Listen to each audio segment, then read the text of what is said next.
उत्तराखंड के रुद्रप्रयाग जिले में हिमालय की गोद में बसा था एक छोटा सा गांव चंद्रपुर।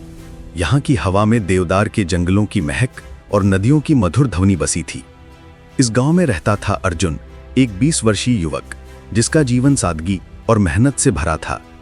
उसका छोटा सा मिट्टी का घर, जिसमें वो अपनी माँ लक्ष्मी और छोटी बहन काव्या के साथ रहता था, गांव के किनारे पर था।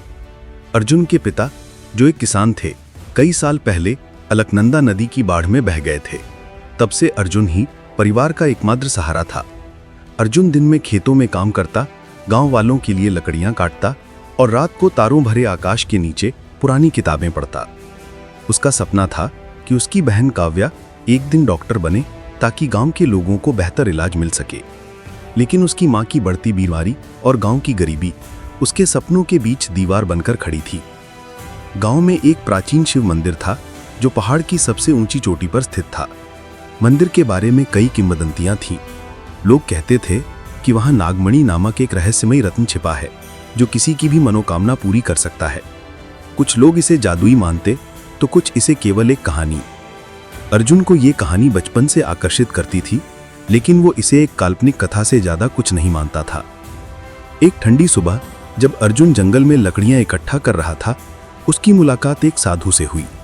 साधु की लंबी सफेद दाढ़ी, गिरवे वस्त्र और चमकती आंखें उसे किसी और दुनिया का प्राणी बनाती थीं। साधु ने अर्जुन को देखकर मुस्कुराते हुए कहा, बेटा, तुम्हारे भाग्य में एक अनोखी यात्रा लिखी है। अर्जुन ने हंसते हुए जवाब दिया, बाबा, मैं तो बस एक साधारण किसान हूं, मेरे भाग्य में क्या खास हो सकता है। साधु ने गंभीर स्वर में कहा, नागमणि तुम्हारी प्रतीक्षा कर रही है।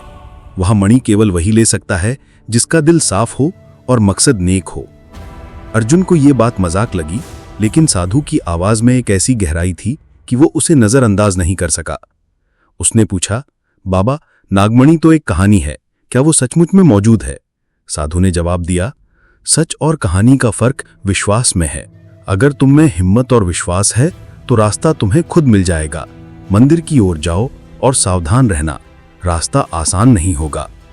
उस रात अर्जुन सो नहीं सका। साधु की बातें उसके दिमाग में घूम रही थीं। उसने सोचा, अगर नागमणि वाकई में मौजूद है तो वो अपनी मां की बीमारी का इलाज कर सकता है और काव्या की पढ़ाई का खर्च उठा सकता है। अगली सुबह उसने अपनी मां और बहन को सारी बात बताई। लक्ष्मी ने चिंतित होकर कहा, अर्जुन, ये खतरनाक हो सकता है। जंगल में जंगली जानवर हैं और मंदिर का रास्ता कठिन है। तुम क्यों जोखिम लेना चाहते हो? काव्या ने उत्साह से कहा, भैया, अगर ये सच है तो तुम जरूर जाओ, मैं तुम पर विश्वास करती हूं। अर्जुन ने अपनी मां को गले लगाया और कहा, मां, अगर इसमें जरा भी सच्चाई है तो मैं कोशिश करना चाहता हूं। हमारे पास खोने को कुछ नहीं है।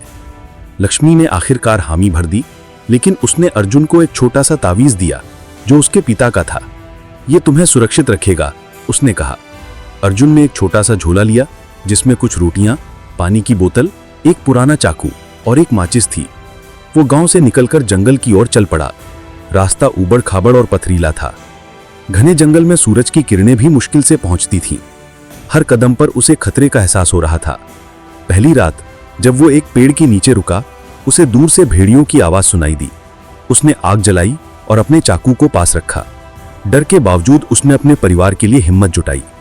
अगले दिन वो एक गहरी खाई के पास पहुंचा जिसके ऊपर एक पुराना जर्जर रस्सी का पुल था। अर्जुन ने गहरी सांस ली और धीरे धीरे पुल पार किया। रस्सियां चरमराईं, लेकिन वो दूसरी तरफ सुरक्षित पहुंच गया। रास्ते में उसे एक बूढ़ा लकड़हारा मिला जिसका नाम गंगाराम था।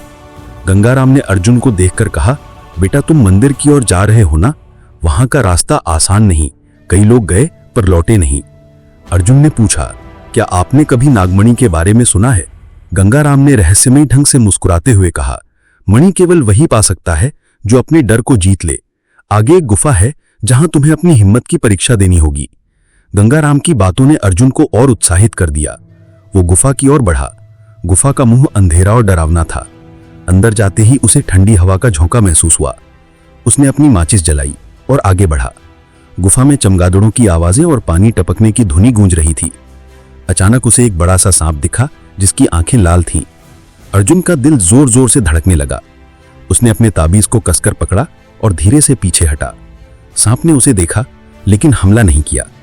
वो धीरे धीरे आगे बढ़ा और गुफा के अंत में एक छोटा सा दरवाजा देखा। दरवाजे पर प्राचीन लिपि में कुछ लिखा था जिसे वो समझ नहीं पाया। उसने दरवाजा खोला और एक चमकदार रोशनी में प्रवेश किया। वो अब मंदिर के पास था।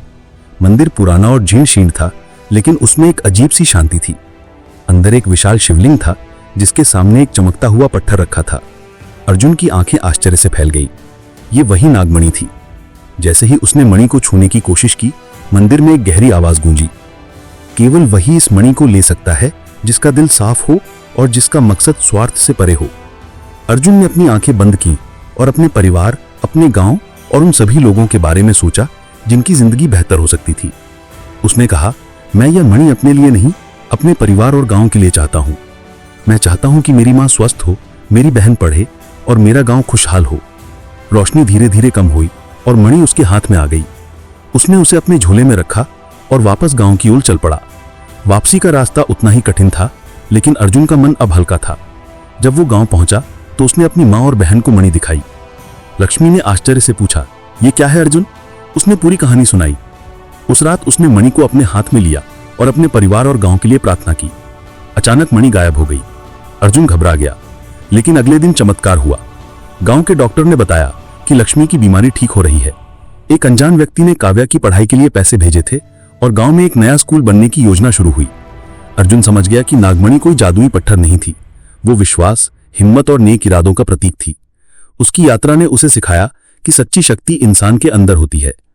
अर्जुन की कहानी गांव में फैल गई। लोग उसे एक नायक की तरह देखने लगे।